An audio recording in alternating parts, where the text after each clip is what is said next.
All right, Pouring Nation, we're going to start to tackle the Dutch pour. Now, I haven't done very many Dutch pours. I can probably count them on one hand, and I haven't been too successful with them. But you know me, I like to take an analytical approach to paint pouring, so we're going to do the first experiment for Dutch pours. Now, a Dutch pour, the whole idea of a Dutch pour is you flood your pouring surface with a base coat. You add a little bit of paint into the middle. You add some additional paint around that, blow it up on top, and then blow it out.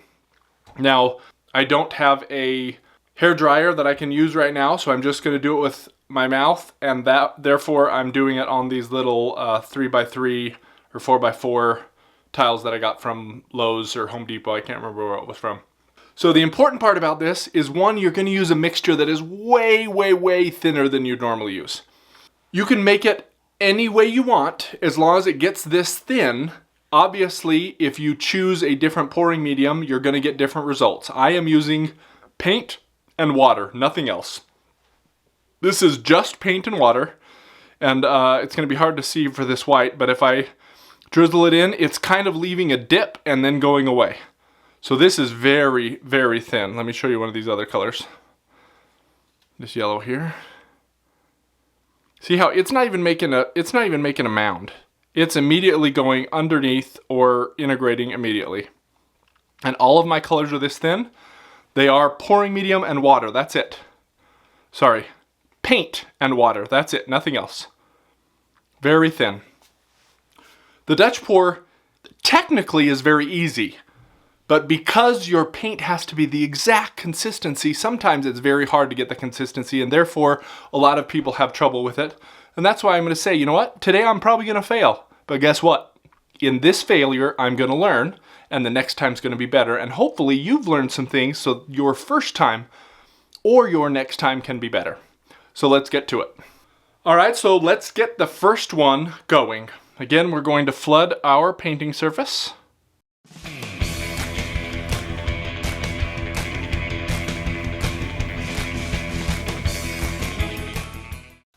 Get rid of the bubbles here. And then we're going to take just a little bit of this. I think I want to do blue first. Not a huge amount. Then my yellow, because I actually want some green to come out of that. And some silver.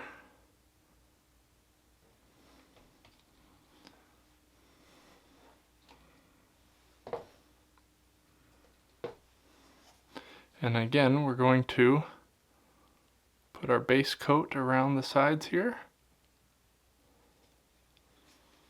I'm going to slightly blow all this base coat over the top.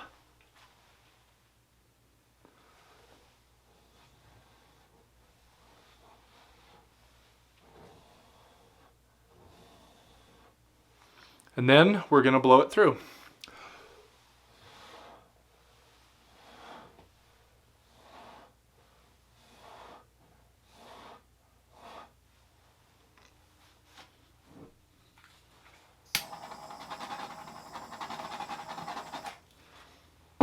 So I really like the yellow and the metallic teal that I have. I do not like the gray, so guess what?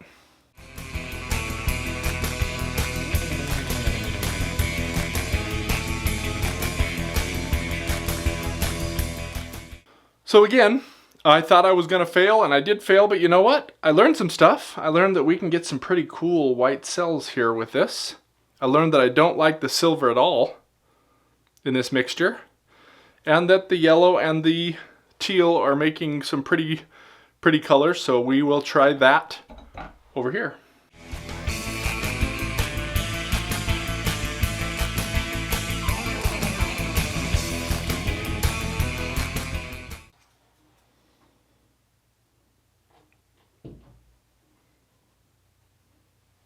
And I had too much color last time, so I'm going to use much less this time.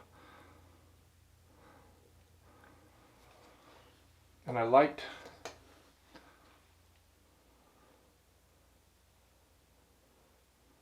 So one thing I really liked on the last pour was the first blow. I really like the first blow. So instead of blowing the paint on top, I'm just going to blow it straight through.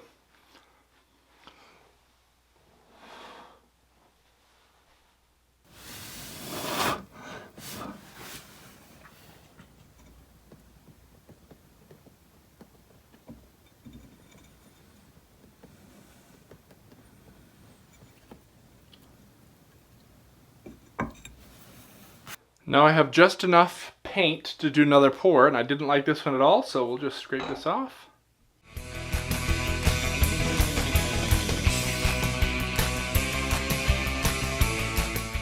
What I'm going to do this time is, because I loved how that paint blew, I'm just going to put a little bit way over here.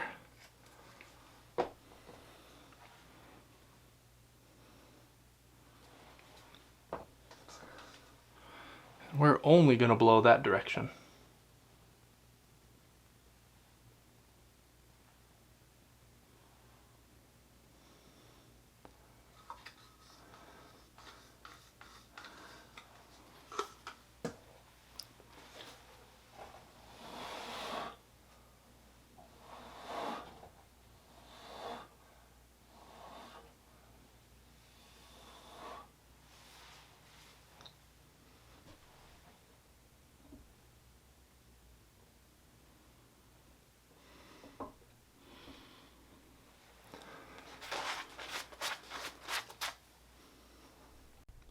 Alright, so let's look at this second one that I did. I got some really cool lacing right at the point of blow. And then a little bit happened at the end, but most of it was that first blow that made it amazing. And then everything else after that was kind of blah, but altogether, it looks really good. I don't like that corner. I wish I would have blown it out early, but that was a pretty cool one. This second one, when I decided just to blow the one direction, I got a ton of cool cells on this side. And then it started to cell up kind of at the second level over here. So I got some great results. Not exactly what I wanted. It's not Rinskidona worthy, but I got some great results, and something to try for the next time is I might let my paints be just a tad bit thicker, use a different color combination. The silver looked good with those two colors, but once it was on the canvas, it did not look good at all. So I'm glad I didn't use that for these two pours. So now I want to ask you, what tips and tricks would you give me for the next time I do a Dutch pour? Let me know in the comments below, and we will see you guys next week.